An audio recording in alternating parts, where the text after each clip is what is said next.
história. Quando Jesus chega no poço, ele pede água àquela mulher, é o primeiro contato, os olhares, né? A primeira vez ali se encontra. Então Jesus pede água, você sabe o que acontece, mas eu quero fazer uma pergunta para você hoje.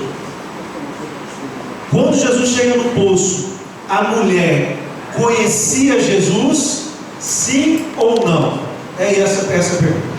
Jesus chega no poço, a mulher ali estava. Era um dia encalorado, um horário também de bastante calor, e se dá o diálogo. Mas quando começa a pergunta, quando Jesus chegou ali, a mulher conhecia Jesus, sim ou não? Então vamos lá. Quem da igreja acha que a mulher então já conhecia Jesus? Levante sua mão. Ok. Quem acha que a mulher não conhecia Jesus? Levante sua mão. Ok. Quem não acha nada?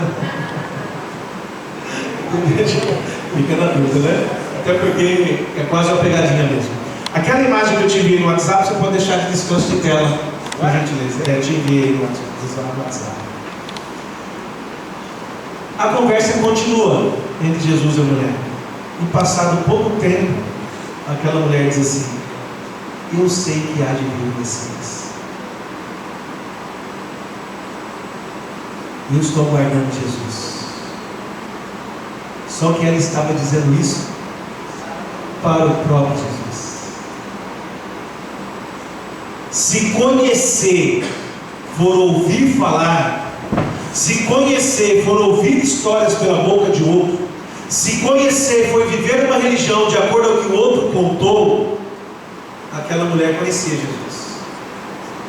Só que se conhecer for conviver, se conviver for experimentar, se conviver for passar tempo com, aquela mulher não conhecia Jesus. O problema é se nós tivermos uma igreja que diz que conhece Jesus, que talvez estuda sobre Jesus, talvez ouve falar sobre Jesus, mas não experimenta Jesus a ponto de reconhecer a sua voz. Não nos conhecem mais. Aí dizem: não, mas a profecia dizia que ia ser assim, que a Laodiceia é assim mesmo, o amor se esfriaria. Hoje você tem que escolher qual é a sua igreja, que tipo de pessoa, que tipo de cristão você vai ser. Porque a mesma Bíblia diz assim também, em Apocalipse capítulo 14, que é as nossas 3 mensagens angélicas, esse mundo diz assim: porque o anjo está com o evangelho em mãos, e esse anjo está como? Amém, o anjo está voando com o evangelho em mãos, e esse anjo somos nós. Pressa pela volta de Jesus, pressa pelo reencontro que está por acontecer, pressa para encontrar Jesus nos ares, pressa para ver agora a eternidade, pressa. Então você vai escolher. Você pode se esconder, talvez a mensagem da Laodiceia, que é verdadeira sim, e viver daquela maneira. Ou você pode escolher viver o Evangelho voando com pressa de ver Jesus voltar. Em Atos capítulo 1, no verso 8, os discípulos estavam agora agoniados e preocupados. O mestre havia passado 3 anos e meio com eles, e Jesus havia explicado o que ia acontecer. Mas quando Jesus falava da sua morte, eles não acreditavam. Está chegando aí a semana do Calvário, uma semana aqui no estado do Rio de Janeiro, onde mais de 1.500 pessoas serão batizadas. Em todo o estado do Rio de Janeiro nós temos mais de 1.500 pessoas entregando a vida a Jesus. Como é que a igreja de Alva Branca vai participar disso? Que a igreja aqui, a região, né, o nosso distrito de Padre Miguel vai realizar diante de toda essa festa? É um Pentecoste. Lá em Atos capítulo 1, no verso 8, os discípulos agora estavam preocupados, porque Jesus já havia morrido, Jesus agora havia ressuscitado, eles não sabiam o que ia acontecer. Quando Jesus ressuscitou e apareceu para os discípulos olham Jesus então e perguntam: é agora? O Senhor vai restaurar o reino de Israel? É agora que o seu reino vai ser inaugurado? Chegou a hora, Jesus. E nós só estamos preocupados com quando? Me dê a data que eu vou preparar. Marca aqui comigo, né? Geralmente é assim: pastor, que dia que você pode ir lá na igreja? Ele marca para preparar. Mas na agenda de Jesus, mais importante que o quando, é o como nós estaremos. Os discípulos perguntavam quando, assim como perguntaram lá em Mateus capítulo 24, né, no Evangelho Apocalíptico, Mateus 24, você que tem estudo bíblico sabe. Os sinais da volta de Jesus, se você esquecer, abre Mateus capítulo 24, que lá estão os sinais da volta de Jesus. E lá eles perguntaram para Jesus, quando? Em Atos capítulo 1 eles perguntaram, quando? E Jesus responde, como? E Jesus lá mostra os sinais, e aqui em Atos diz assim, o dia não importa. Aliás, é exclusivo para o Pai. Mas para vocês, então, eu deixarei o Espírito Santo, que significa o que é o quê? O verdadeiro poder. Poder para quê, cristãos? Poder para quê, queridos? Poder para sermos testemunhas. Deixa eu finalizar essa introdução com você falando sobre o testemunho. E imaginando nesse ambiente de juízo, nós ficamos imaginando com a ideia de hoje também, que tem no juízo lá o juiz, tem lá um réu, um acusado, tem um advogado de defesa, tem um advogado da acusação e está ali, então, o julgamento. Mas deixa eu dizer para você, você não é réu mais, porque a Bíblia diz que não há condenação para quem está em Jesus. Você não está condenado mais pelos pecados. Jesus te fez liberto. Você está livre. Livre para escolher, livre para você decidir como você vai passar os últimos dias aqui nessa terra. Jesus está voltando, queridos. Nós somos o povo do advento, e Ele está voltando, e você é livre agora para escolher. Aí nessa promessa do Espírito Santo diz que a promessa é para que nós passemos então de réus para testemunhas. E deixa eu falar para você, testemunha é aquele que no julgamento ele não tem o direito de ficar calado. Lá no julgamento, no réu, se perguntado, ele pode dizer assim, aliás, isso tem sido manchete de telejornais aí, né? Ele usou o direito de ficar calado. Entrou muito seu pai, não falou nada. Foi perguntado, nada. Que horas que foi? Nada. Você conhece o fulano? O que aconteceu? Nada. Mas quando o testemunha é chamado, quando o testemunha está no holofote, quando é vez do testemunha, o testemunha tem que testemunhar. Ele tem que contar, ele tem que anunciar, ele tem que relatar, ele tem que compartilhar tudo que ele sabe, tudo que ele presenciou, tudo que ele viveu. No nosso caso, nós contamos o que Jesus tem feito por nós. Qual é a transformação que Cristo fez na sua vida? Qual foi a esperança, a perspectiva que ele mudou? Como era antes do encontro de Jesus e como era depois? Falei um pouquinho da mulher samaritana, poderia falar aqui da minha vida, da sua vida, poderia falar da vida da irmã Leda.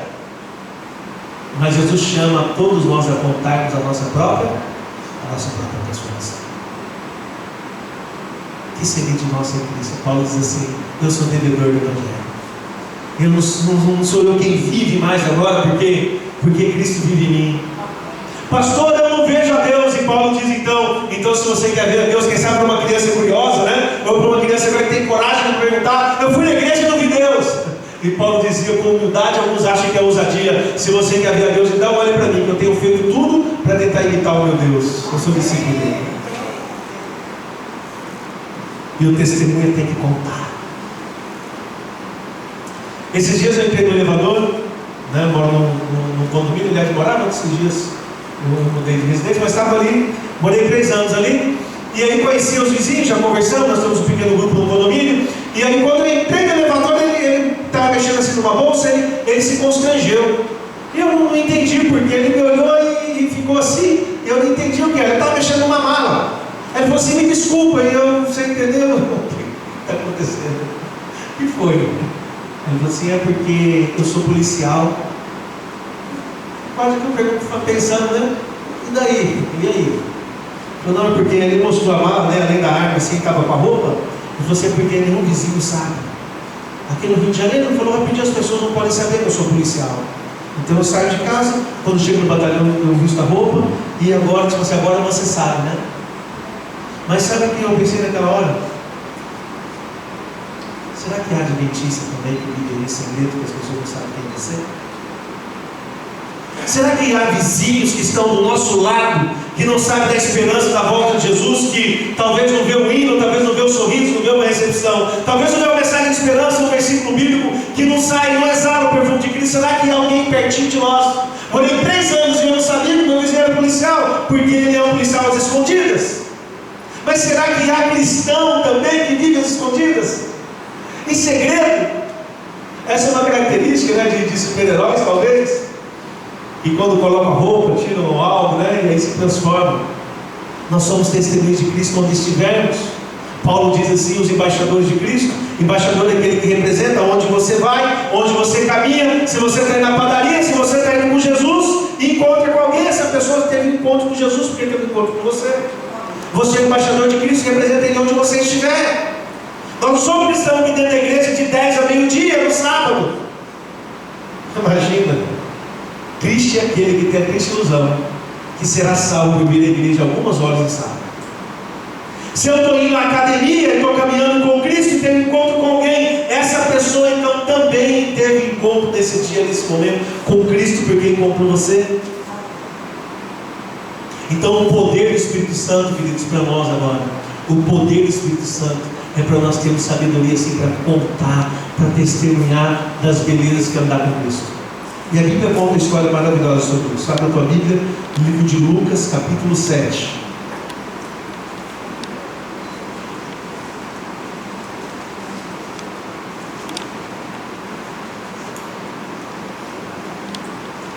Essa história representa bastante do que falamos até aqui. Lucas capítulo 7, a partir do verso 1, nos narra uma história real, uma história de transformação e uma história de reconhecimento de quem é Jesus. Aqui está escrito: tendo Jesus concluído todas as suas palavras dirigidas ao povo, ele entrou aonde? Havia um servo de um centurião, a quem este muito estimava, e ele estava doente, quase morrendo. Tendo ouvido falar a respeito de Jesus, enviou então alguns dos anciãos judeus e pediu-lhe que lhe viesse curar o seu servo, o seu soldado. Este, se aproximando de Jesus, com instância lhe suplicaram, dizendo: Jesus, esse homem, aquele que está enfermo, ele é digno de que lhes façam bem ou que lhes faça isso, porque ele é amigo do nosso povo e ele mesmo ajudou aqui na construção da igreja, na edificação da sinagoga. Então Jesus decidiu ir com eles.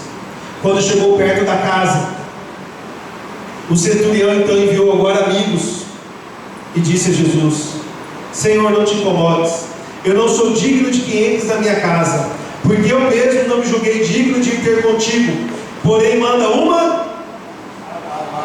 Se você quiser anotar, aí está a chave de todo o texto, tá? Se você quiser anotar, pode sublinhar aí essa palavra, a palavra, sublinhar a palavra, e o meu rapaz será curado.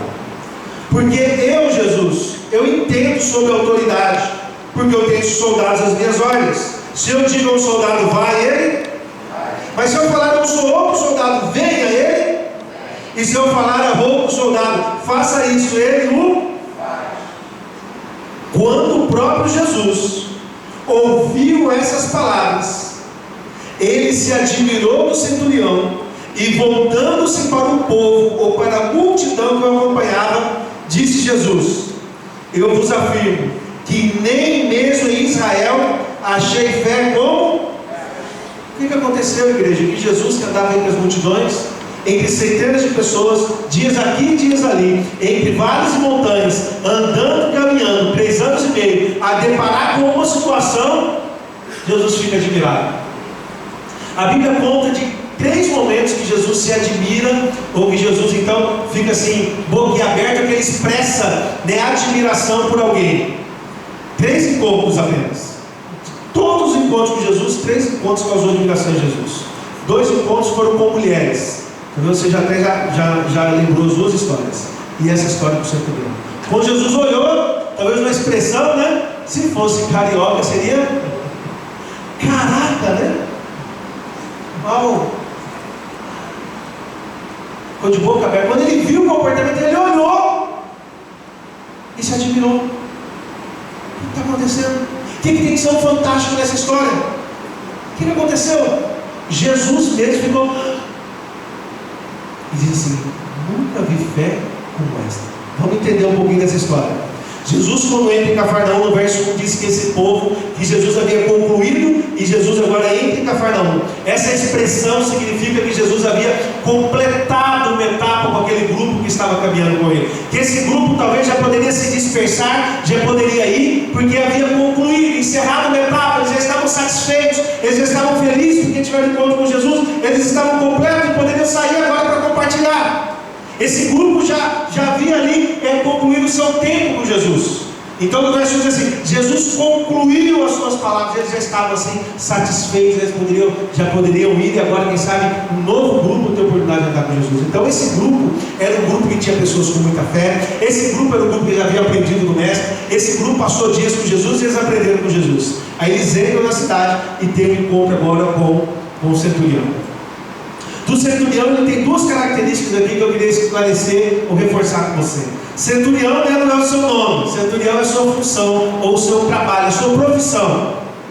A Bíblia não conta o nome deste homem, mas além de ser o centurião, ele não era judeu. Para o judeu, quem não é judeu são os gentios. Para o judeu é assim: nasceu aqui, filho de peixe, peixinho é. A geração em geração, até um tempo atrás, a salvação vinha pela descendência. Ou você fazia parte da família por nascimento, por herança, né? Pela genética. Por isso a Bíblia muitas vezes vem contando o quê? Esse era filho desse, que era filho desse, que era filho desse. Ou quer dizer, ele é da família, descendente.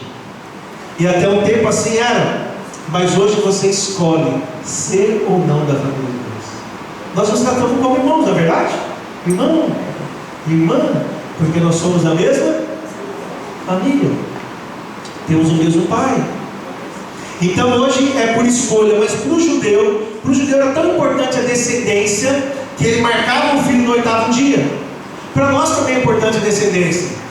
Quando às vezes alguém fala o nome, você fala: não, eu sou, por exemplo, no meu caso, eu sou Giuseppe, aí eu digo o sobrenome, para identificar. Numa cidade menor, ou de repente numa vila, se você fala o seu sobrenome, as pessoas dizem o quê? Eu conheço a sua família, sei de onde você vem, pelo sobrenome. Ah, você é da família, então vem a referência. Então isso quer dizer a linhagem. E esse centurião, por que eu digo? Para o judeu, então o que é? Se não é judeu, é de uma outra genética, de um outro gene. É de um outro gene. E esse então são os gentios. Aí vem a palavra gentios. Então ou é judeu, ou é gentio. Ou faz parte da minha tribo, ou não faz. Ou é a minha aqui, ou é o outro lado, outra raça. E esse centurião de outra raça. Por que isso tem relevância na nossa história? Porque não sendo judeu, os hábitos em casa, ou os hábitos espirituais, ou a cultura de um gentio era diferente dos judeus. Ou se fosse falar nós agora como adventistas, nós temos algumas culturas. Nós somos chamados de povo da Bíblia. Então, na nossa educação, na nossa cultura, nós tomamos a Bíblia algumas vezes no dia. Nós temos o hábito de conhecer a Bíblia, porque nós somos o povo da Bíblia. Um adventista do 7º dia, ele faz culto familiar pela manhã e pela noite. Um adventista do 7º dia, na sua casa, vocês viram aqui uma família dirigindo os louvores. Quando eu vi, o pastor Pablo falou, né? Um professor de música, olha que privilégio para ir para a igreja, né? Toma o playback. Não, pastor, pode deixar que é só. Aí na casa de um adventista não são músicas, né? São louvores, são música de adoração. Esses são os nossos hábitos espirituais. Nós resolvemos nossos problemas ajoelhados, e nós compartilhamos tudo o que nós temos. E o que nós temos de mais precioso. Um dia, os discípulos à porta do templo chamado Formosa, chegou uma pessoa e pediu algo. Ele falou assim: me dá uma esmola, eu preciso de dinheiro. E ele falou: olha, dinheiro eu não tenho não, mas o que eu tenho eu posso compartilhar com você. Eu tenho Cristo Jesus. Levanta e anda. Água Branca, a igreja de Água Branca, esse povo, vocês aqui, eu e você, fomos escolhidos para ser um ponto de esperança, porque aí fora tem pessoas desesperadas, que não sabem hoje que hora os filhos chegarão, que hoje não tem vontade de voltar para casa, tem vontade de dormir no trabalho, porque serão agredidos em casa. Tem pessoas que hoje talvez dormiram e acordaram, sem saber onde estão os filhos desaparecidos, o esposo que foi e não voltou, ou não sabe o que vão comer porque não tem nada na prateleira. Não são poucas pessoas. Só que não são só para essas pessoas que nós precisamos pregar o Evangelho. Nós precisamos pregar o Evangelho para todas as pessoas. Nós somos os testemunhas. Nós somos a esperança de alguém que viver caminhando com dores. Fala, não, mas se esse aí venceu, é possível para mim também. Ellen White diz que os anjos gostariam de fazer o nosso trabalho, mas se os anjos fizessem, pessoas incrédulas como eu e você diriam assim: mas você faz isso porque você é um anjo. Então Jesus eliminou essa opção e escolheu eu e você, do jeitinho que somos, para compartilhar com outras pessoas. Aí esse homem que Jesus se admirou, ele não era judeu, ele não cresceu ouvindo louvores, ele não aprendeu em casa as historinhas do Antigo Testamento. Ele não aprendeu sobre Noé, ele não aprendeu sobre José, ele não aprendeu sobre Jonas, as historinhas que você gosta, os personagens. Ele não aprendeu em casa. Ele não ouviu sobre Jesus em casa. Esse não era a sua cultura, esse não eram os seus hábitos. Ele era de uma outra raça. As outras raças tinham outros deuses, outros tipos de adoração, outros costumes, falavam diferente, comiam diferente, adoravam diferente, era um outro povo. Aí Jesus olha para esse que o judeu chamaria de não circuncidado. Aí o povo olharia para esse pecador. Hoje alguns diriam, né? Esse aí que é do mundo. Alguns usam essa expressão hoje, né? Aí olhando para ele, Jesus olha para o povo santo, Jesus olha para o povo de Israel, Jesus olha agora para esse e diz assim: olhe para esse que não nasceu na fé, não aprendeu em casa, não cresceu na fé, mas agora alguma coisa ele fez e Jesus admirou dele. Então ele era um gentil e ele era também um militar, né? A centúria são 100 militares. Ele do exército romano, ele era líder de 100. Então quem cuidava da centúria era um centurião. Ok? Da identificação até aqui, deu para entender, igreja? Estão aqui comigo? Centurião, sua profissão, cuidava de quantos militares? Chefe do exército de 100. Ok? E ele também não nasceu, não teve o privilégio, talvez, né? Como estou vendo aqui algumas crianças que crescem nessa educação, nessa cultura. Então ele é um gentil. Ok? O que esse homem fez para chamar a atenção de Jesus? Vamos aqui para o final da história. O que esse homem fez, queridos? O que esse homem fez? Ele tinha, a primeira lição, ele tinha um homem enfermo do exército. E alguém do exército que está enfermo nem servia de nada. Chamasse patrulha, chamasse lá o radinho, chamasse ele para fazer algo, né, de policiamento do exército, uma guerra, o homem enfermo não poderia nem se levantar. Primeira lição. As pessoas não são descartáveis. As pessoas com necessidade, as pessoas enfermas, talvez os pioneiros dessa igreja, talvez aqueles que doaram sangue e suor pela igreja, talvez eles nem conseguem vir aqui na igreja hoje caminhando, talvez. Eu não conheço aqui a história da igreja. Mas as pessoas não são descartadas, nós temos que pastorear, cuidar e amar essas pessoas. Aí esse líder agora toma tempo e vai em busca de ajuda para o soldado enfermo. Ele poderia ser substituído assim, olha. Muitos jovens gostariam de tomar o lugar daquele enfermo. Muitos jovens talvez faziam ali artes marciais, se preparavam. Ou o pai falava para o filho: quando você crescer. Você lembra que seu pai falava que você ia ser quando crescer? Quando você crescer, você vai ser da centúria. Quero ver você lá no exército. Havia muitas pessoas que queriam o lugar daquele enfermo. Mas o líder que faz coisas incomuns, o líder que não age dizendo assim: eu faço porque todo mundo faz, mas está todo mundo assim, ele toma tempo para cuidar daqueles que precisam de necessidade, que tinham necessidade. E ele vai em busca de ajuda. Ele, como líder do exército, vai em busca dos médicos, vai em busca dos conhecedores da sua religião. Ele vai em busca de pessoas. Ele vai em busca de quem? Ele vai em busca de Jesus. E é muito interessante. Vou abrir um parênteses para você. No livro de Mateus, conta essa mesma história do Evangelho, mas conta que Jesus e o centurião se encontraram. Se vocês notam, Lucas diz que ele enviou pessoas em nome dele. Ele enviou representantes. Primeiro, líderes dos judeus, para tentar comover Jesus para que ele viesse. E depois, quando Jesus estava a caminho, via amigos dizendo: não precisa chegar aqui. Por quê? Porque se o Senhor falar aqui, ele vai ser curado lá. Não precisa nem chegar perto. E este homem,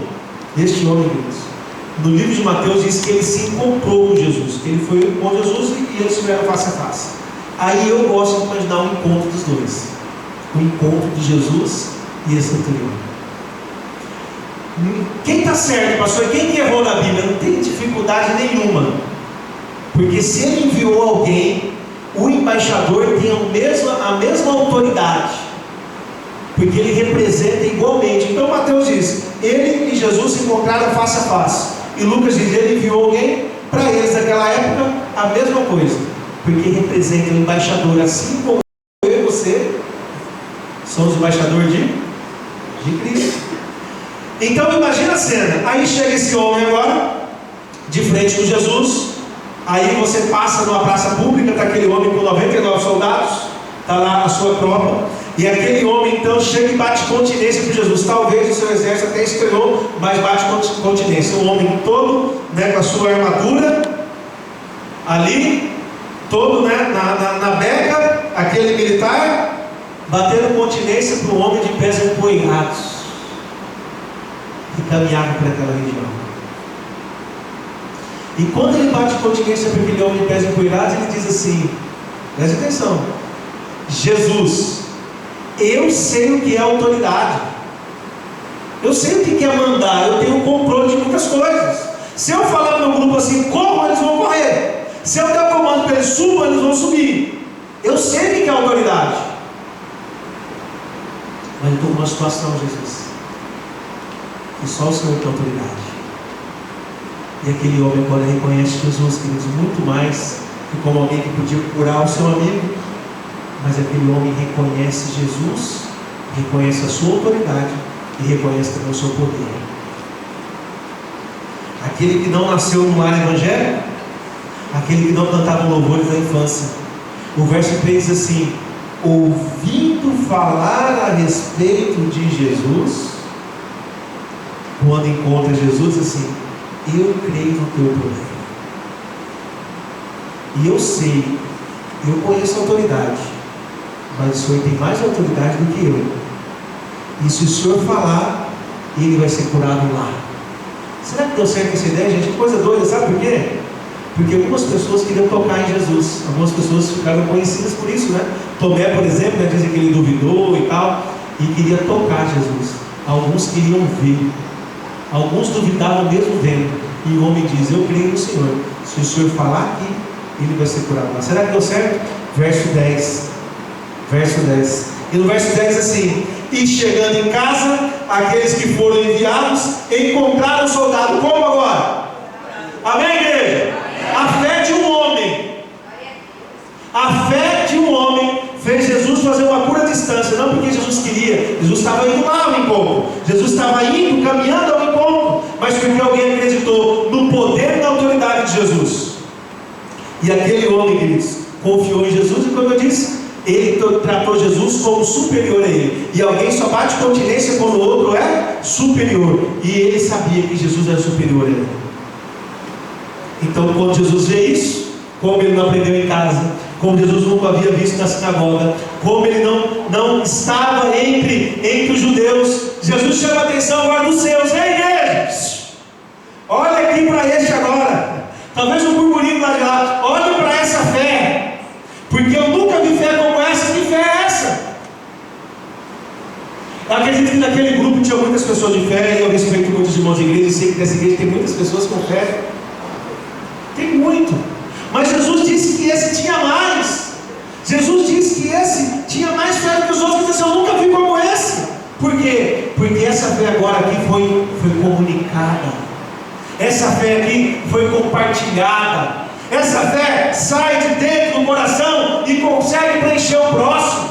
Essa fé ela conseguiu ser expressada. Essa fé ela foi anunciada. Essa fé agora impacta a vida dos outros. Imagina a vida agora dos outros soldados. Não tem o que o chefe está fazendo.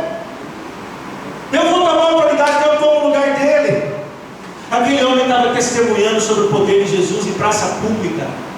Para as pessoas que criam, ali tinha alguns, e para as pessoas ali que até ali agora não acreditavam. Ele não teve vergonha, ele não teve receio, ele não perguntou o que faria, como é que seria. Hoje nós temos que treinar, apelar, convidar para sair, para dar um estudo bíblico. A que ponto chegamos?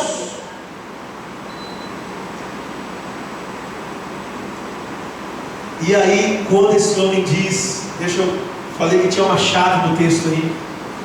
Então ele reconhece a autoridade de Jesus, ele reconhece que Jesus tinha mais autoridade e poder, e ele demonstra confiança em Jesus.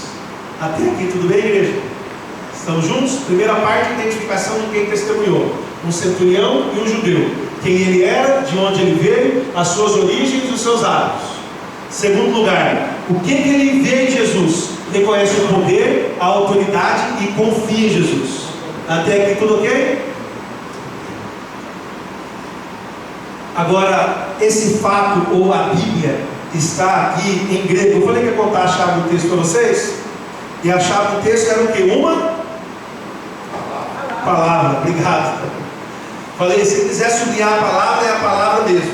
E aqui está a palavra. Então eu vou contar aqui um segredinho para vocês aqui do texto original, ok? Jesus mesmo era chamado de palavra. Em grego, a palavra é logos. Ali em João capítulo 1, por exemplo, é um texto clássico que vocês vão lembrar, que diz assim: ele era o verbo, ele era a palavra, ele era o logos, ele mesmo era Deus, ele andava com Deus, e todas as coisas foram feitas por intermédio da palavra. Então essa palavra é essa palavra aqui, logos, e Jesus era o logos era Deus. Então quando falava logos, era o próprio Jesus. Ok? Deu para entender aí? Uma aula de grego para vocês aí. Logos significa o quê? Palavra. E Jesus, às vezes, era referência, eles chamavam Jesus de a palavra, de logos. Ok? Pode deixar Lucas aberto, vem aqui em Hebreus capítulo 11. Em Hebreus capítulo 11, tem aqui uma declaração. Hebreus 11 é a declaração da definição de fé, né? A definição de fé. E aqui tem algo só para a gente vir aqui e voltar ali. Aqui diz que a fé é a certeza das coisas que estamos esperando, e a convicção, a certeza de fatos que não se veem. Queridos, a definição de fé para mim aqui, ou a prática da fé, é a volta de Jesus. A certeza de coisas que estamos esperando. Quem você está esperando? E a convicção de fatos que ainda não vemos. Isso aqui é um exercício do adventista. Depois diz, verso 3: pela fé entendemos, aqui Paulo dizendo aos hebreus, né? Pela fé nós entendemos que o universo foi formado pela palavra de Deus, de maneira que o visível veio a existir das coisas que não aparecem. Salmo diz assim: ele falou e tudo passou a existir, né? Ele disse: haja luz e houve, e todas as coisas foram feitas por intermédio dele. E quando Jesus falava, as coisas vinham aparecer na criação. Então Jesus era o verbo, a ação, e ele falava, e as coisas então passavam a existir. Ali eu poderia dizer assim, parafraseando: os hebreus então acreditavam na criação pela fé. E poderia dizer assim: naqueles dias aquele povo acreditou na criação pela fé. Eu poderia dizer que nós adventistas também acreditamos na criação, porque nós somos assim altamente criacionistas, sim ou não? Ok. E este homem aqui aprendeu isso. Esse centurião aprendeu isso. E ele diz assim: Senhor, se o Senhor enviar a tua logos, o Senhor enviou logos. O Senhor me deu poder. Isso que admirou Jesus. Onde que esse homem aprendeu isso? Logos. Se o Senhor enviar a tua logos, que um dia disse haja luz e houve luz, se o Senhor falar aqui, ele vai ser curado lá. Quem aqui hoje tem essa fé? Quem aqui hoje é capaz de dizer: Senhor, eu creio no Senhor, e eu sei que quando eu chegar em casa vai estar melhor, porque o Senhor está visitando a minha casa. Eu sei, Senhor, que se o Senhor me ajudar, e eu for naquela comunidade, naquela casa, naquela viela, naquele bairro, naquele lugar do teu nome, aquele lugar vai ser transformado. Eu vou testemunhar o teu poder, Senhor, porque se o Senhor falar, as coisas serão transformadas. Eu creio no teu poder. Jesus se admira de pessoas assim. Jesus olha no céu, Jesus olha agora, né? Olha para você, olha para mim, ele é observa e diz: aqui está o meu filho. Assim foi com Jó, assim foi com tantos outros. Ele olha para você, ele se admira, porque nós estamos lutando, porque há uma luta conosco também entre a carne e o espírito. Mas quem vai vencer na sua vida? É tempo de sermos testemunhas e termos poder, o poder do Espírito Santo. O poder do Espírito Santo é disposto a todos nós. Agora no verso 3, olha que interessante, no verso 3 diz assim: que ele ouviu falar a respeito de Jesus. Para terminar, última pergunta: quem foi que falou de Jesus para aquele centurião? Já perguntaram para você quem você quer conhecer no céu? Às vezes, para nos convencer do céu, dizem que, para quem gosta de amora, dizem que a amora vai ser desse tamanho, dizem que a uva vai ser ainda maior, dizem que nós vamos escorregar no pescoço da girafa. É isso que dizem, né? Ok. É como chegar lá, você quer conhecer quem? Se eu chegar lá pela graça de Jesus, eu quero chegar no centurião e perguntar assim: ei, quem foi que falou de Jesus para você? Quem foi? Porque talvez foi um estudo bíblico completo, talvez foi uma única visita, talvez foi um dia dentro de um trem, talvez foi no BRT, talvez foi no sol, talvez foi na chuva, talvez, trazendo para os nossos dias, nós não sabemos, mas o que nós sabemos é suficiente. O que nós sabemos? Alguém falou tão bem de Jesus, alguém conseguiu expressar, alguém conseguiu manifestar, alguém falou tão bem de Jesus, que o centurião disse: eu acredito que ele é o Cordeiro, eu acredito que ele tem poder e autoridade para transformar a vida do meu servo, eu acredito que se ele falar, as coisas vão passar a acontecer. Eu acredito nele, porque alguém antes, toda história de conversão tem alguém acompanhando. Toda história de conversão tem um instrutor bíblico. Toda história de conversão tem uma dupla missionária. Toda história de conversão tem alguém abrindo a boca, os lábios, para narrar sobre Jesus. Toda história de conversão tem alguém compartilhando esperança. Amém. Quem foi que falou de Jesus para aquele centurião? Quem será hoje que sairá para encontrar os centuriões aqui nessa região? O pastor anunciou para vocês. Nós vamos terminar daqui a pouco com o louvor. Aí nós vamos sair, nós vamos almoçar. É bom comer junto, estar junto, celebrarmos ali, né? Mas nós vamos comer e buscar energia, porque nós vamos sair, querido, das ruas aqui para testemunhar. Alguns já sabem onde vão, alguns vão visitar irmãos que estão enfermos, alguns vão visitar irmãos que não puderam vir na escola sabatina para pastoreá-los, cuidá-los, estar com eles. Alguns agora já estão lembrando talvez de alguém que poderia estar aqui, por algum motivo não está. E outros vão sair aqui de casa em casa, fazendo uma pesquisa bíblica. Eu vou explicar na hora do almoço fazendo a pesquisa bíblica, que é a pesquisa que o Wagner contou hoje, que ele então conseguiu 12 pessoas na rua de casa, pertinho de casa, para estudar a Bíblia. Nós temos que ajudar as mulheres samaritanas que estão aí fora. Tem muita gente aí fora que diz que conhece Jesus, mas quando Jesus se apresenta não reconhece, e ele vai reconhecer através da sua face. Você é um outdoor ambulante de Jesus, você é uma Bíblia aberta, você é representante de Cristo, embaixador ou embaixatriz de Jesus. Hoje nós teremos a oportunidade, mais uma vez, nós temos a oportunidade todos os dias. Hoje eu vou fazer isso de maneira conjunta como família, mas você pode fazer isso todos os dias. Onde você for, Jesus está indo contigo. E hoje nós convidamos toda a igreja aqui, vamos almoçar, conversar um pouquinho, rir bastante, e daqui a pouco sair. E em 3h30 nós vamos voltar aqui, porque o distrito vai vir. O mesmo momento que nós estamos fazendo aqui, as outras igrejas que está tendo lá. Moça Bonita está reunida, e Belcaire também está reunida. A igreja de Padre Miguel está tendo um momento de conforto com a família lá, enlutada. Então as outras igrejas vão vir. Sabe o que eles vão vir? Eles vão vir para escutar as histórias de vocês. Eu falei para eles que grandes milagres vão acontecer hoje. Eu falei para ele que hoje, olha, pessoas tomaram decisões, já postei no grupo deles lá. Falei, teve irmãos, olha, que já decidiram ser escritores bíblicos, teve irmãos que já decidiram ser dupla missionária. E nós viemos aqui hoje, irmãos, talvez só para ajudar um pouquinho. Eu brinco com os pastores assim, eu vou lá na sua igreja, só vou tentar não atrapalhar, que se não atrapalhar já está bom. Só para a gente ter essa arrancada missionária. E muitos decidiram hoje, e não vão fazer isso de forma prática. Aí voltamos 3h30, escutamos testemunhos, e aí nós fazemos assim, o último treinamento, como teve hoje com o teste dos bíblicos. Vou responder todas as perguntas que chegarem, que vocês fizerem aí pela parte da tarde, quem escreveu talvez, entrega para a nossa equipe, responda as perguntas e aí seguimos com outras atividades. Ok?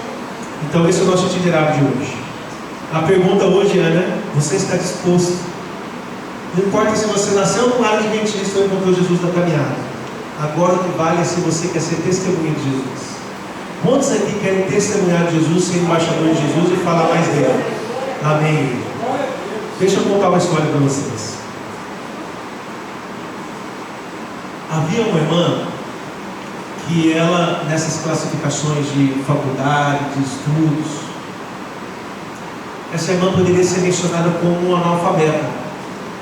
Não teve oportunidade de estudar, ou a vida lhe deu tantos açoites, tantos machucados. As situações da vida, né, foram ali machucando o dia a dia. E ela era considerada uma analfabeta. Enquanto alguém diz assim, aquele aí tem uma faculdade e tal. Aquele jovem está estudando ainda, já acabou a faculdade. Já acabou? Foi trabalhar direto. Sua profissão hoje é o quê? Olha, ele é um mecânico, sabe?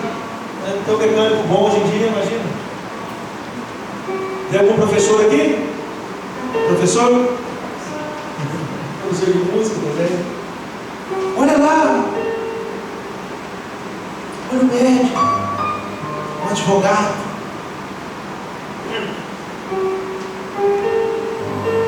E essa irmã analfabeta tinha um desejo, ela foi transformada por Cristo Jesus e queria compartilhar a Bíblia com alguém. E você já ouviu muitas histórias de como é que alguém analfabeto vai ensinar a Bíblia para alguém? Já imaginou assim? Como é que alguém que não consegue ler vai agora poder compartilhar o Evangelho com alguém? Está duvidando? Eu decidi um dia, eu vou lá ver como é que é esse negócio. Um dia eu fui lá com os meus filhos, falei, vocês observem como é. Fica observando. Entramos numa casa, chegamos eu, a Ana, o André, a irmã e a família. Primeiro contato já era assim, tão gostoso, né? Ser chamado de amado, de querido, o sorriso, glória a Deus por estar aqui com você, que bom que eu estou te reencontrando, Jesus te ama. Esses eram os abraços e o acolhimento, um abraço gostoso.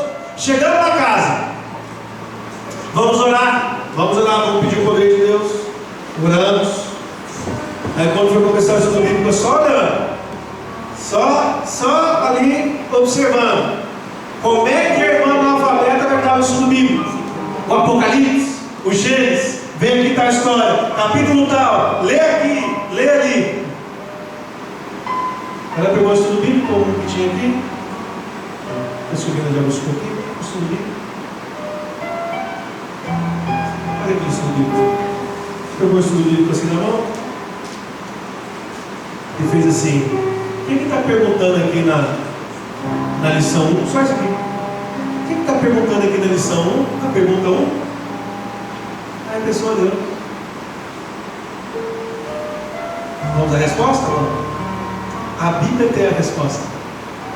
O que está escrito aqui na frente? Está escrito aqui Gênesis tal. Leia. Aí a pessoa leu a Bíblia. Você entendeu? Entendi. Vamos marcar agora a resposta. Pergunta 2. O que está perguntando aí? Aí a pessoa viu. Vê o que diz a Bíblia, porque aqui quem ensina é a Bíblia. Eu não vou falar nada. Quem diz aqui é só a Bíblia, é a palavra de Deus. Tá bom? Tá bom. O que diz aí? Assim. Você entendeu? Entendi. Aí chegou uma das perguntas ali, já fez 2, 3, 4. Você entendeu? A pessoa falou, não entendi. E agora? Agora vamos orar para o Espírito Santo pelo entendimento. Orar? Lê de novo o texto. Lê o texto. Você entendeu? Eu entendi. Eu aprendi com o Espírito Santo. Aqui a Bíblia é a palavra de Deus, o Espírito Santo é o professor. E se você está comigo, então vamos assim. E a Bíblia vai te ensinar. Eu não preciso expressar que ela sabia, se ela não sabia, se ela era estudada, se ela não era, se ela era analfabeta ou não era. Mas ela deu o estudo bíblico como uma doutora. Eu contei essa história do pastor líder de Ministério Pessoal da União Sudeste Brasileira. Ele contou essa história do pastor da divisão sul-americana, que anda, né, América do Sul inteira. Ele falou: eu quero, traga essa mulher aqui para Brasília, traga ela aqui, eu quero ver como é isso. Como é que pode? Parecia estratégia, mas não foi só porque ninguém ensinou a fazer isso. E ali eu entendi de uma vez por todas que nós precisamos treinar mais, nós precisamos sair mais. Nós não precisamos ficar aqui no banco, treinamento, vai, nós precisamos viver isso. Aqui está a pergunta, aqui está a resposta. E se não entendeu, o professor de repetição vem da ajuda. Aí essa irmã foi lá para Brasília. E aí ficou todo mundo impactado também. Como é que pode? Nesse ano, nos últimos 4 anos, a irmã Lida ganhou mais de 200 pessoas para Jesus. Amém? E hoje, nós estamos fazendo uma filmagem, algumas imagens, para continuar contando o seu testemunho. E a igreja mundial agora quer conhecer. Que história é essa? Como é que é isso? Eu queria que você recebesse agora uma salva de palmas, irmã Leda, por gentileza, irmã Leda. Não gosta de aplauso, pode parar. Porque ela disse que toda honra olha para quem, irmã Leda?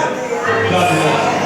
Ela diz assim: eu sou simplesmente uma secretária de Jesus, não é isso, irmã Leda? Se eu falar para a irmã Leda que ela tem poder, se eu falar para você continuar aplaudindo, ela não gosta disso. Porque quem tem que aparecer é quem, Leda? Deus, Jesus, Espírito Santo. Dezembro, gente, foi o meu aniversário, né? Dia 2 de dezembro foi o meu aniversário. Mas eu falei assim: Senhor, eu não sou digno, Senhor, de comemoração nem de parabéns. Quem vai ser digno aqui é o Senhor. Dei estudo e batizei 3 almas nesse dia. E os parabéns foram para Deus. Amém, igreja? Eu quero contar aqui uma coisa que eu vivi esses dias, que é muito importante. Eu nunca falei e hoje eu estou com vontade de falar, porque Deus me trouxe aqui para falar. Eu conhecia a Linda e a Vânia. A Vânia estudou no meu projeto uns 2 anos, não tomou decisão batismo. Um dia eu me bati de frente com a Vânia. Falei: Vânia, Deus falou que você agora tem que ser batizado para a remissão dos seus pecados. Sabe o que foi que a Vânia me respondeu? Sim, eu quero. Dona Linda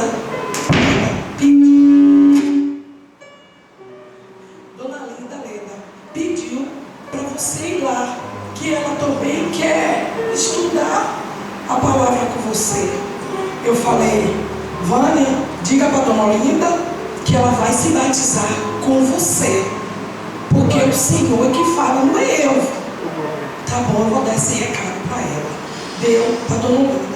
Dona Linda falou: traz a letra aqui correndo. Eu não tenho muito tempo, igreja, porque eu tenho muita gente, sabe? Eu vivo só para o Senhor, eu trabalho de dia e de noite. Eu tenho um projeto lá em casa, tenho um projeto no João 23, eu tenho vários projetos. Então eu tenho muitos filhos para estudar a palavra, para salvar. Porque esse é o desejo do meu coração, que eu fiz uma combinação com Deus de salvar a alma. Eu não quero outra coisa, a não ser salvar a alma. Quando eu chego lá na Dona Linda, eu cheguei para a Dona Linda e falei assim para a Dona Linda: oi, Dona Linda. Eu falei: Dona Linda, a Vânia vai ser batizada. Eu vim aqui para fazer a ficha dela. E você também. Por que, Dona Linda? Quem não nascer da água e do Espírito não pode entrar no reino de Deus. Dona Linda, eu quero. Eu disse: Deus falou que você queria, Dona Linda. Mas eu vou tomar um estudozinho com você, tá, Dona Linda? Dona Linda, tá bom. Aí eu fiz o número 11, salvação pela graça. Dona Linda era sebreana, Dona Linda já conhecia Jesus. Ela não conhecia as verdades, igreja. Igreja, quando eu acabei o estudo, que eu li os mandamentos para Dona Linda, sabe o que foi que Dona Linda me disse? Eu nunca ouvi falar do sábado. Eu vivi na igreja o tempo todo. Eu nunca ouvi falar do dia do Senhor, porque todo mundo me dizia que era domingo.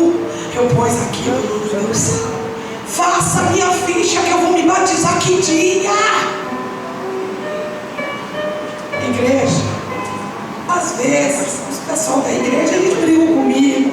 Às vezes até o pastor, eles brigam comigo. Mas só o que eu faço é o que Deus fala, não é eu. Eu não sei nada, eu não sou nada, igreja. Nada. Tudo que eu faço é o Senhor que me manda. Mas eu acho que o pessoal acha que Deus não fala comigo. Explique, igreja, o que aconteceu. Peguei e fiz a ficha. A minha igreja, o pessoal falou assim um dia: não quero que batize o povo de Leda, não. Eu aí falei assim: oh Deus, eu quero ter outro pastor. Eu quero um pastor assim muito legal, muito igual a mim. Tem algum assim, Deus? Não tem, igreja. Deus me deu um pastor que ele é quase igual a mim. Olha que maravilha. Eu ligo para esse pastor e falei: pastor, Deus está mandando batizar o Dona Olinda e a Vânia. A gente pode marcar para o domingo? Ele pode, Leda, pode. Eu disse: eu vou arrumar um carro para levar, porque era em outro lugar, não era onde eu moro. Tá bom. Com 3 dias, a gente preparou, foi o batismo da Dona Olinda. Isso é muita igreja, isso é grave. Fui, levei, e Dona Olinda e a Vânia foi batizada para a glória e honra de Deus. E a gente vai para casa. Quando a gente chega em casa, Dona Olinda diz assim para mim: Leda, eu estou com vontade de comer uma jaca. Eu fui e arrumei uma jaca para a Dona Olinda. Dona Olinda falou assim para mim: Leda, eu não estou bem de saúde não. Falei: vamos orar que Deus cura. A gente orou, eu achei que ela deu uma melhorada, né? Vou para casa. Quando eu outro dia, Dona Olinda: Leda, vem aqui me dar um estudo. Eu falei: tá bom, Dona Olinda, eu vou aí te dar um estudo, Dona Olinda. Mas se eu arrumar um casal para te dar seu estudo, porque eu não tenho muito tempo, porque eu trabalho lá em João 23, a senhora aceita? Eu aceito, Leda. Pode mandar vir aqui, que eu aceito, esse estudo é muito bom. Peguei, falei para um casal da igreja dar o estudo da Dona Olinda. Você sabe o que foi que o meu irmão falou para mim? A Dona Olinda está em que número do estudo? Eu falei para ele: olha, ela fez o número 11 e aceitou o batismo e já está batizada. Sabe o que foi que ele fez? Ele brigou comigo. Você não pode batizar as pessoas se não fizer o livrinho todo. Eu falei: mas quem salva é Cristo, não é esse livro. Se a pessoa aceitou a Cristo, gente, por que não batizar a pessoa? Deus disse que não é assim. Gente, levei esse casal lá. Eles deram estudo para a Dona Olinda e foram para casa.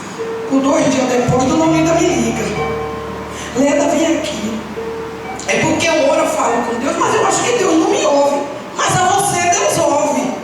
Eu falei: o que você quer, Dona Olinda? Eu quero vender essa casa. Dona Olinda tinha 10 casas e morava em nenhuma delas, né? Porque eu queria ir embora daqui. Eu vou lá morar com a minha filha. Eu falei: não, Dona Olinda, não quero que você vá embora agora não. Mas Dona Olinda falou: eu tenho que ir. Eu peguei. Tá bom, Dona Olinda. Peguei 12 discípulos, porque eu sou igual a Jesus. Eu vou imitar muito a Cristo. Aí eu digo que eu sou igual a Jesus. Peguei 12 discípulos, vamos lá na casa de Dona Olinda. Quando chegamos na casa de Dona Olinda, fizemos 3 orações. No outro dia, Dona Olinda me liga: Leda, consegui um comprador para casa. Amém, igreja? Aí a casa da Dona Olinda foi vendida. Sábado, 8 dias, hoje eu estava em João 23, lá no outro projeto que eu tenho lá, seguindo o almoço das crianças, já tinha acabado o culto. Meu telefone toca, igreja. Vê se não é de Deus. Quando meu telefone toca, eu achei estranho. Irmão Pedro, irmão da igreja. Quando eu atendi, Dona Olinda tinha falecido, igreja, na sexta-feira. E o enterro da Dona Olinda foi no sábado. Igreja, a gente pode esperar para batizar as pessoas, igreja? É hoje o dia da salvação. Quem fala é Deus ou é Deus, igreja? Então não espere muito. Não espere muito. Deus falou para mim na segunda: Leda, eu vou mandar uma pessoa aí. Você vai cuidar dele e vai batizar ela. Essa pessoa foi o Marcos. Desde segunda-feira ele estava em casa cuidando de mim. Quinta-feira foi o batismo dele. Eu não sabia o que era Deus falando comigo. Um dia, hoje de manhã, a ex-mulher dele me manda um recado dizendo que eu sou minha restante, que ele está com tuberculose, igreja. Igreja, ele está batizado, mas ele precisa de cuidado. Eu não sabia nem que ele estava doente. Deus só falou para mim: cuida dele. Todo dia a gente estuda. A gente não estudou hoje, filho? Não tem um dia que a gente não estuda. Filho, seus estudos não é nos ônibus, na rua, porque eu faço ousadamente para que todo mundo estude. É motorista, todo mundo estuda. Gente, não espere acabar em frio, não espere nada. Eu estou chegando para as pessoas e estou assim: você quer ser batizado para a remissão dos seus pecados? Quer morar no céu comigo? Quero.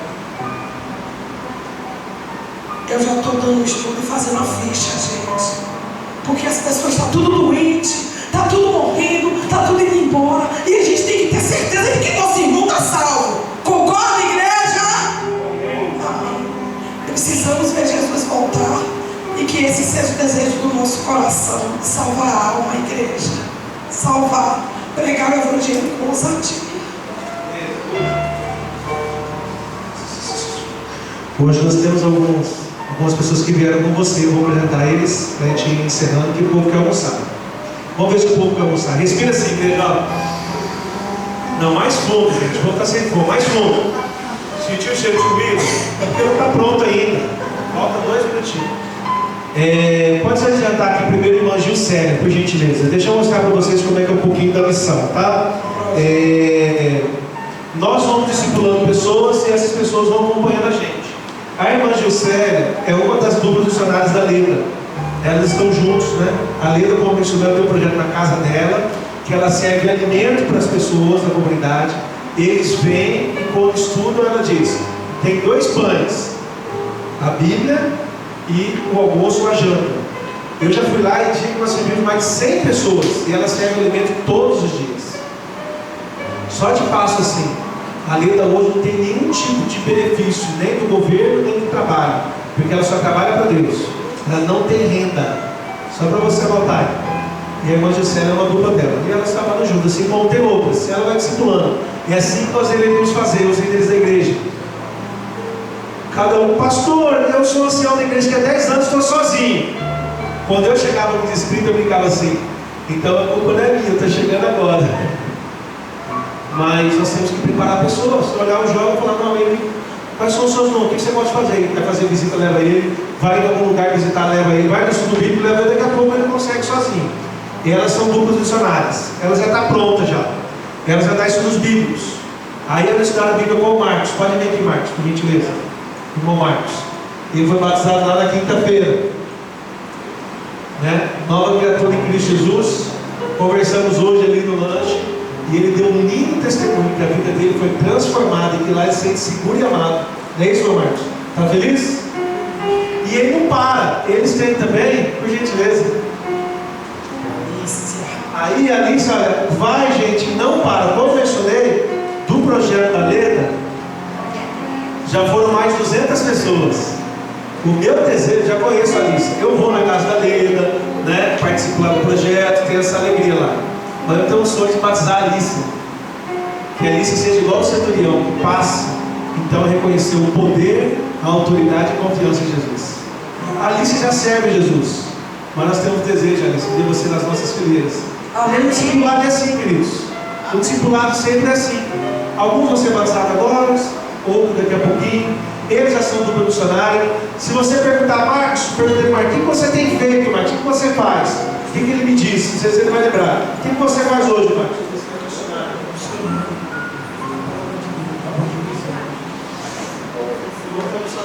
Ele quer sair para compartilhar que aquilo que aconteceu com ele, a transformação acontece com mais quem, Marcos? Com a família, com o próximo, e assim vai. E aí vai testemunhar. E a próxima, e a irmã. Queridos, respire de novo. Está pronto. Vai ter uma música, não é isso? Vocês podem ficar aqui. Quem vai cantar? Carol, por gentileza. Então, Carol aqui vai cantar. Nós vamos ficar aqui como testemunho de Jesus. Eu acho que esse microfone está melhor. E aqueles que quiserem também serem missionários assim pelo poder de Deus, se colocar nas mãos de Deus. Você, durante a música, se coloca em pé. E nós vamos orar então para consagrar a sua vida. Durante a música, aqueles que querem ser missionários, aqueles que anotaram o seu nome, que marcaram, que querem fazer mais por Jesus, que querem ter a volta de Jesus, vai se colocar em pé durante o louvor.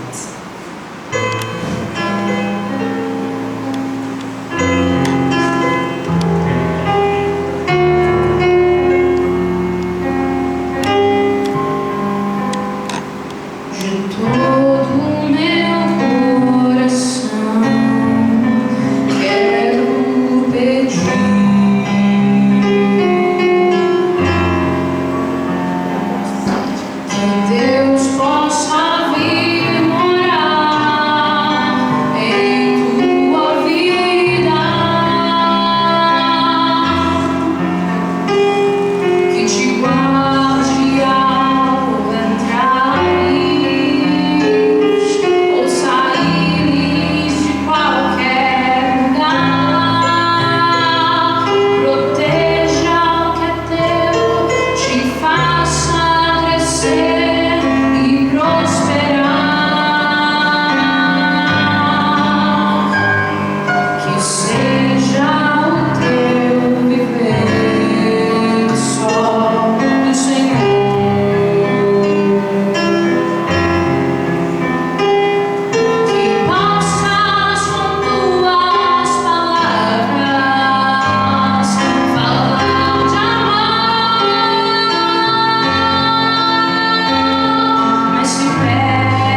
Deus transforme o seu viver. Vamos orar?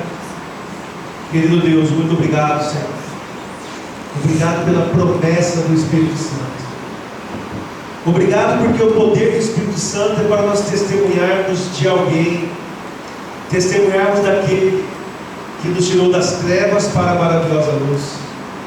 Testemunharmos, Pai, do Teu poder que transforma vidas, do Teu poder que tira famílias do lamaçal, do Teu poder que restaura, querido Deus, o jovem, a mulher, a criança, o adulto, o pai, o avô.